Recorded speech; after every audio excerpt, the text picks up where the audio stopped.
Le 8h30, France Info, radio et sur le canal 27 de la TNT avec Myriam Ankawa de la chaîne parlementaire. Bonjour Myriam. Bonjour Hercine, bonjour à tous. Notre invité, le député Rassemblement National du Nord et porte-parole du RN, Sébastien Chenu. Bonjour. Bonjour monsieur. À la dernière présidentielle, Marine Le Pen avait sombré pendant le débat de l'entre-deux tours. Je crois d'ailleurs que vous étiez vous-même assez catastrophé à ce moment-là. Est-ce que jeudi soir, face à Gérald Darmanin, vous l'avez trouvé au point, meilleur qu'à l'époque ? Le moins qu'on puisse dire, c'est que jeudi soir, Marine Le Pen nous a démontré à la fois sa capacité à gouverner la France, la pertinence de ses constats et de ses solutions. Et puis, Gérald Darmanin l'a dit lui-même pendant cette émission, elle est une authentique républicaine. Elle est la plus convaincante sur ce sujet, et sur d'autres aussi d'ailleurs, mais sur ce sujet de lutte contre l'islamisme dans notre pays. Et je crois qu'elle a fait la démonstration face à la faiblesse du ministre de l'Intérieur, qui a brassé et continue à brasser beaucoup de vent. Eh bien, elle a fait la démonstration de sa solidité. Et puis surtout, peut-être que finalement, on ne se posera plus le débat ou les atermoiements de certains sur la recherche d'un éternel candidat de substitution. Oui, Marine Le Pen incarne l'alternance possible demain à Emmanuel Macron. Sur les chiffres, pourtant, l'immigration, c'est votre cheval de bataille. Sébastien Chenu, ça n'est toujours pas ça. Elle a dit 471 000 titres de séjour en 2019, alors que c'est 200 000 de moins. C'est un problème quand même. Non, pas du tout, parce qu'en fait, Gérald Darmanin ne compte pas là-dedans les demandeurs d'asile et les mineurs non accompagnés. Donc, en fait, lorsqu'on calcule... Alors, avec les mineurs isolés étrangers, c'est 16 000, on est loin de 400 000. Non, mais je vous ai parlé des demandeurs d'asile déboutés du droit d'asile et qui restent sur notre territoire. Et on arrive à ces chiffres-là. Je vous rappelle que dans l'autre sens, le ministre de l'Intérieur, c'est probablement plus grave, car il est à la tête de ses services, n'a pas été capable de nous donner le pourcentage de reconduite à la frontière de personnes qui ont une obligation de quitter le territoire. C'est 12% dans notre pays. Le ministre de l'Intérieur n'en a pas été capable. Alors on peut avoir un débat picrocolin sur les chiffres. La réalité, vous savez, c'est que les Français ont les yeux ouverts sur la situation et qu'à partir du moment où nous accueillons sur notre territoire chaque année 250 000 personnes qui viennent d'autres pays, et en général ils viennent assez peu du Canada, du Luxembourg ou de la Suisse, eh bien... Alors vous dites 250 000, donc vous ne dites pas 471 000. Légalement. Et je rajoute les gens qui sont déboutés du droit d'asile, qui restent sur notre territoire, et les mineurs non accompagnés. 250 000 légaux, je parle des chiffres légaux, auxquels vous ajoutez les illégaux et les mineurs non accompagnés. Mais alors, les Français... Avec les demandeurs d'asile, ceux qui obtiendront l'asile, c'est dans les légaux aussi, donc on les compterait deux fois. Mais aussi avec ceux extrêmement nombreux qui sont déboutés du droit d'asile et qui demeurent sur notre territoire. On a 400 000 personnes qui en réalité entrent chaque année sur notre territoire. Il y a des gens aussi qui sortent pour d'autres raisons d'ailleurs, en général, pas parce qu'ils sont expulsés, puisque je vous rappelle qu'en période de Covid, on n'expulse plus personne. Il n'y a plus d'avions qui aujourd'hui ramènent des gens qui sont obligés de quitter notre territoire à l'extérieur des frontières que nous ne maîtrisons plus. Elle a expliqué que dans ce cas-là, quand les pays d'origine n'acceptent pas, au fond, d'accueillir ceux qu'on expulse, eh bien on les enfermerait, ces personnes en situation on les enferme où, comment, combien de temps irrégulière. Mais vous savez, nous on a un principe qui est très simple. Lorsqu'on doit quitter le territoire français, quand on est sanctionné, il faut quitter le territoire français. Aujourd'hui, quelle est la situation ? J'ai visité il y a peu de temps le centre de rétention administrative de Lille, l'Équin, où vous avez des gens, notamment sanctionnés pour terrorisme. Je ne parle même pas de fichier S. Des gens qui sont condamnés pour terrorisme. Ils sont dans l'obligation de quitter le territoire français. Ils sont enfermés pendant 6 à 7 mois dans ce centre de rétention. Il n'y a pas de vol. Eh bien, à l'issue de ces 6 à 7 mois, ils ressortent et ils sont réassignés à résidence. Qu'est-ce que vous proposez pour rester dans l'état de droit ? Mais nous proposons que la loi s'applique, madame. Quelqu'un qui doit quitter le territoire français, eh bien, il n'a pas d'autre solution. Si le pays refuse de l'accueillir. L'Algérie, par exemple, refuse pendant la crise sanitaire. Alors, nous devons entretenir avec ces pays-là des relations qui soient beaucoup plus exigeantes.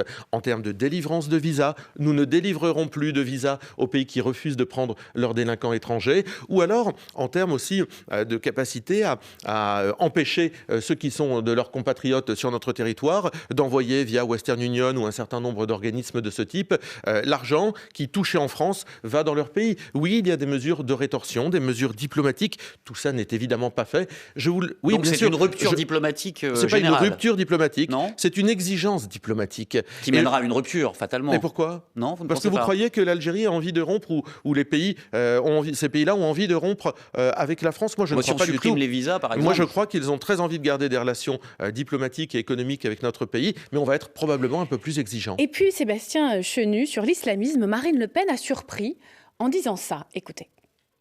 C'est une idéologie, l'islamisme. C'est une idéologie totalitaire. Et on peut parfaitement la séparer de la religion.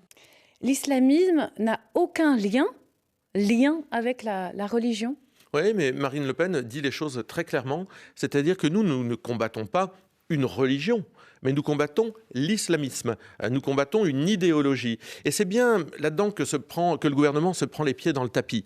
Parce qu'à partir du moment où il refuse de dire qui est l'adversaire, qui est celui qui nous mène la guerre, alors il entretient une espèce de flou qui fait que dans cette loi qui a de nombreuses faiblesses, que nous travaillons en ce moment à l'Assemblée nationale... Lien, simplement, c'est bien une dérive sectaire, un dévoiement de la religion. Non, c'est une idéologie d'importation. Je crois que si on veut être précis, c'est ça. L'islamisme, c'est une idéologie d'importation. Ça n'a pas de lien... D'importation d'autres pays, évidemment, oui. Donc aucun rapport avec l'islam, pour dire les choses clairement. Mais il n'y a pas de rapport direct avec la religion de l'islam qui peut être pratiquée d'une façon tout à fait banale et laïque par un grand nombre de nos compatriotes. Mais quand on ferme des lieux de culte, quand on ferme des mosquées, par exemple, Sébastien Chenu, parce qu'on y prêche la haine, c'est bien un lieu de culte, donc en lien avec une religion, malgré tout. Bien sûr, parce que cette idéologie, en réalité, elle a pénétré l'islam de France, l'islam en France, cette idéologie, elle a pénétré d'ailleurs pas uniquement l'aspect religieux, elle a pénétré des milieux économiques, elle a pénétré des quartiers. Oui, c'est une idéologie qui s'infiltre partout et qui vise à faire basculer la République. Moi, je crois, si vous voulez, que les faiblesses principales de ce texte, bon, d'abord, c'est qu'il est d'une portée tellement générale qu'il manque l'objectif, mais c'est aussi qu'il taquine cette idéologie islamiste. En fait, ce texte, il vient taquiner cette idéologie alors qu'il faut la combattre, l'interdire, l'expulser. Ça veut dire quoi ? Ça veut dire qu'en fait, ce sont des petites mesures qui viennent gêner au contour ceux qui pratiquent cette idéologie. Il faut l'interdire, il faut expulser ceux qui la pratiquent, il faut être d'une fermeté sans faille. Il n'y a rien de tout ça.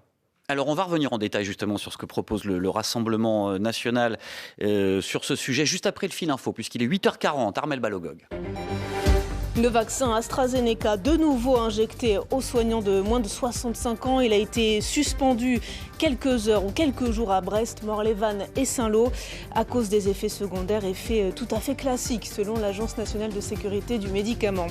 Ce matin, d'ailleurs, le nombre de vaccinés en France dépasse les 2 840 000.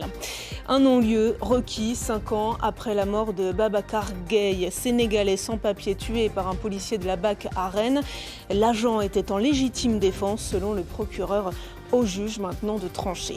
Mario Draghi forme une large majorité parlementaire en Italie. Son gouvernement représente tous les principaux partis.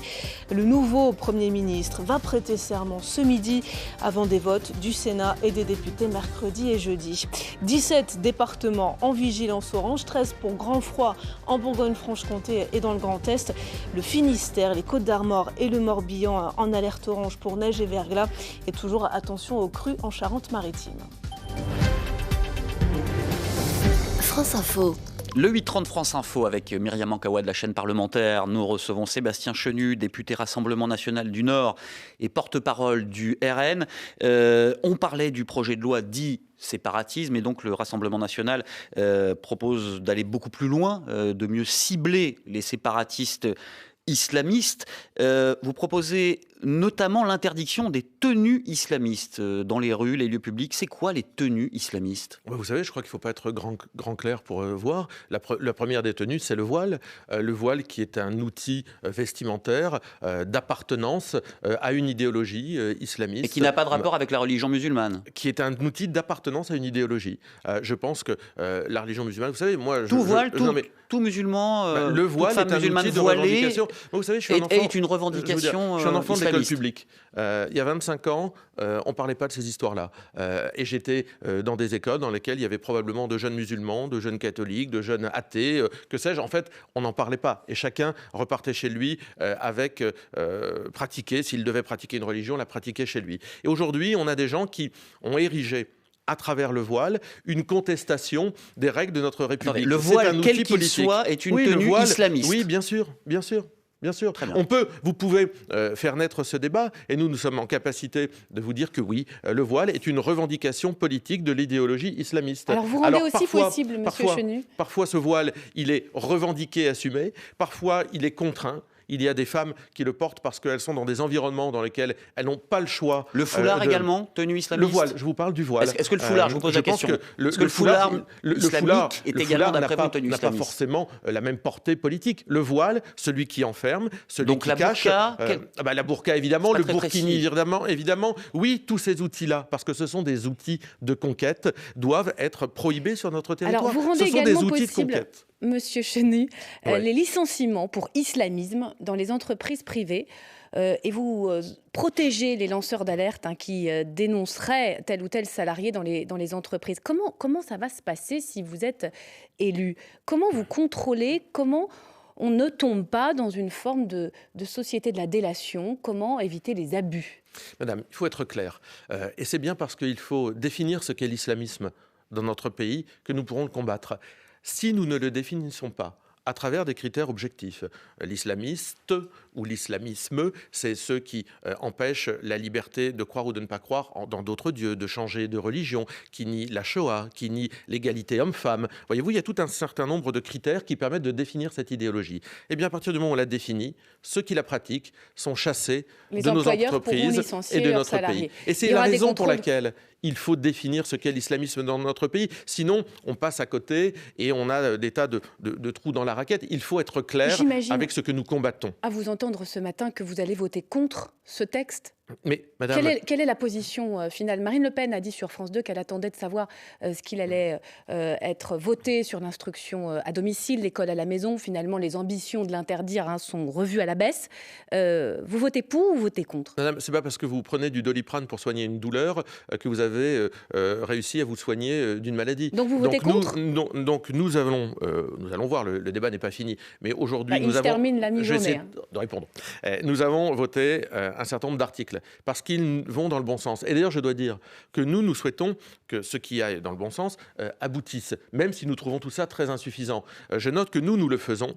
Nous avons le souci de l'intérêt national en votant ce qui va dans le bon sens. L'inverse n'est jamais vrai. Le vote solennel, c'est mardi. C'est pour ou c'est contre ? Non, mais l'inverse n'est jamais vrai. Ce que nous proposons est toujours combattu. Donc nous irons voter ce qui va dans le bon sens. Et si au global, ce texte, parce qu'on a une différence d'approche très forte, notamment sur l'instruction en famille, le gouvernement a simplement reporté en fait la fin de l'instruction en famille.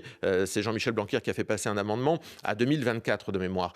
Donc par conséquent, si le gouvernement ne va pas plus loin sur l'instruction en famille, ce sera difficile de voter une loi qui interdit l'instruction en famille, qui est une liberté qui existe dans notre pays, qui va être combattue au nom d'une lutte contre une idéologie qui ne dit pas son nom. Donc il faut que les choses soient claires. Ou on lutte contre l'islamisme, on le définit, on l'éradique, ou alors on embête les Français dans toute leur diversité et on en vient à interdire l'éducation en famille. Alors, je reviens sur les propositions que vous faites et donc cette idée maîtresse que l'islamisme n'a pas de rapport avec une religion.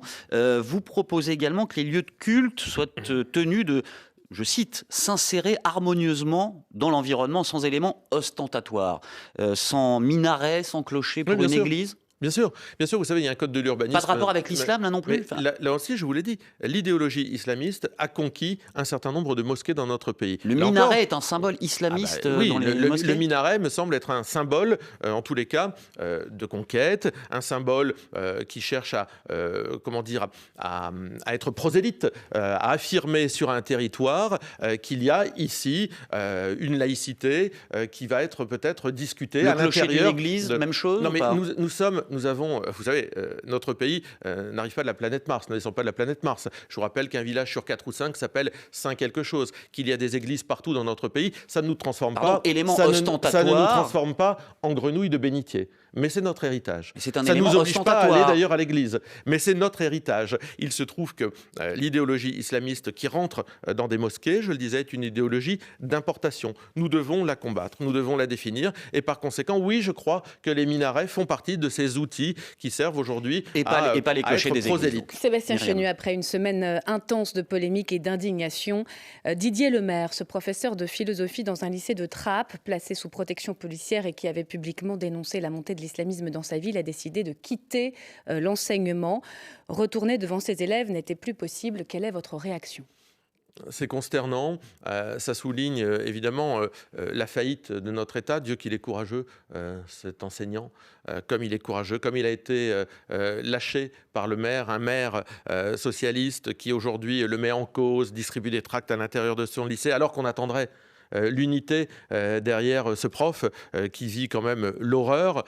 Eh bien, moi, je pense que ça en dit long sur l'impuissance de l'État à endiguer la montée de l'islamisme. Enfin, ce monsieur est quand même largement revenu sur le fait qu'il avait effectivement reçu des menaces. Oui, enfin, on voit bien qu'il ne vit pas. Est quand même relativisée. Ça ne lui permet pas de vivre et d'enseigner dans un environnement apaisé. Depuis Samuel Paty, on voit que les enseignants sont des cibles, comme le sont d'ailleurs les policiers, comme le sont d'ailleurs les fonctionnaires bien souvent. Oui, il y a une menace islamiste. Oui, elle fait pression partout. Vous savez, c'est le cas à Trappes. Ça peut être le cas à Roubaix également. Moi, je suis élu du Nord. Et parfois, ce qui est vécu, ce qui nous est rapporté de ce qui est vécu à l'hôpital public, a de quoi non seulement interroger, mais mettre en colère largement sur la capacité qu'a l'État à protéger ses agents. Justement, vous mentionnez le maire de Trappes, Ali Rabet, qui a trouvé en la personne de Benoît Hamon un avocat. Écoutez. Vous savez, Ali Rabet, le problème, c'est que il a beau me montrer patte blanche une fois, 2 fois, 3 fois, 4 fois, ça ne sert à rien. On lui renvoie toujours l'image d'un maire qui serait duplice. Pourquoi ? Je le dis ici, parce qu'il s'appelle Ali Rabet. Sébastien Chenu. Bon, moi je ne crois pas du tout à ça, mais je reconnais à Benoît Hamon une chose, c'est une cohérence. Avec la défense qu'il se fait d'Ali Rabet, qui est un maire largement contestable sur les pratiques qu'il a, la gauche au moins elle avance pas masquée. Vous demandez à ce qu'il soit révoqué comme Valérie Pécresse ? Non, mais moi je pense qu'Ali Rabet doit rendre des comptes, mais les comptes qu'il va rendre, il va les rendre d'abord devant les électeurs, puisqu'il y a une élection partielle à Trappes qui va se tenir, et on verra ce que les habitants de Trappes pensent de lui. Moi je pense simplement qu'il faut arrêter les complicités entre des élus de la République, qu'ils soient de droite, Xavier Bertrand dans les Hauts-de-France, Gilles Platret en Bourgogne, et puis ou des élus de gauche. Il faut que ces gens-là arrêtent les complicités, les financements qu'ils ont de structures qui ont un lien avec l'islamisme. Et en matière d'égalité des chances, alors, à Trappes ou ailleurs, dans les zones dans les campagnes, dans la France périphérique, qu'est-ce que le Rassemblement national propose ? Mais vous savez, c'est l'ensemble de l'édifice qui est à restaurer. On voit bien, vous parlez, vous avez raison, de la ruralité. Oui, la contestation d'un certain nombre de programmes, elle existe aussi dans la réalité. Ce n'est pas réservé aux banlieues, parce qu'aujourd'hui, avec les réseaux sociaux, évidemment, vous avez des jeunes gens qui contestent partout sur le territoire ce que nous cherchons à enseigner, qui vont contester les passages sur la guerre 39-45, sur l'Algérie, etc. Donc évidemment, c'est cet édifice de l'éducation nationale qui probablement est le premier à restaurer. Mais si on ne le restaure pas, avec à l'autre bout la restauration de l'édifice pénal, alors on ne fait que la moitié du chemin. Sébastien Chenu, invité du 8h30 France Info, député Rassemblement National du Nord, porte-parole du RN. On va reprendre cette discussion juste après le fil info, puisqu'il est 9h-10. Armel Balogov. Début des vacances dans la zone C, mais ce n'est pas la cohue dans les gares ce matin. La vente des billets de train en baisse de 40%. Seulement 30% d'occupation dans les résidences Pierre et Vacances. Le maire de Thionville dénonce l'amateurisme de la politique vaccinale du gouvernement. Pierre Cuny demande la fermeture des établissements scolaires en Moselle, particulièrement touchés par le variant sud-africain du coronavirus. Des dizaines d'étudiants rassemblés devant les instituts d'études politiques de Grenoble et Strasbourg hier. Mobilisation contre la culture du viol à Sciences Po, contre les violences sexuelles et l'omerta. Un ancien étudiant de Toulouse en garde à vue. Verdict attendu dès aujourd'hui, peut-être aux États-Unis. Donald Trump jugé en destitution pour incitation à l'insurrection. Ses avocats demandent l'acquittement. Pomme sacrée, meilleure artiste féminine de l'année aux 36e victoires de la musique. Benjamin Biolay remporte son pendant masculin. Les 2 révélations de l'année sont Iseut et Hervé. France Info. Le 8h30, France Info, avec Myriam Ankawa de la chaîne parlementaire. Nous recevons Sébastien Chenu, député Rassemblement National du Nord, porte-parole du RN. À propos de la crise sanitaire que nous vivons, Sébastien Chenu, la France semble échapper à un nouveau confinement et aussi à une explosion des contaminations. Le nombre de cas est plutôt stable. Manifestement, le gouvernement a réussi son pari, celui de ne pas reconfiner le pays. Vous le reconnaissez ou pas ? Écoutez, si le choix c'est entre couvre-feu à 18h et confinement et couvre-feu à 18h, réussir un pari de cet ordre-là, il n'y a pas de quoi en être très satisfait. Simplement, je pense que... Pourquoi ? Parce qu'en fait, le confinement, c'est grosso modo quand plus rien ne fonctionnait, quand rien ne fonctionne. C'est la fin c'est un horizon bouché, on y le échappe, confinement. beaucoup de choses. Donc là, on y échappe et moi je trouve que le gouvernement a eu raison de ne pas reconfiner.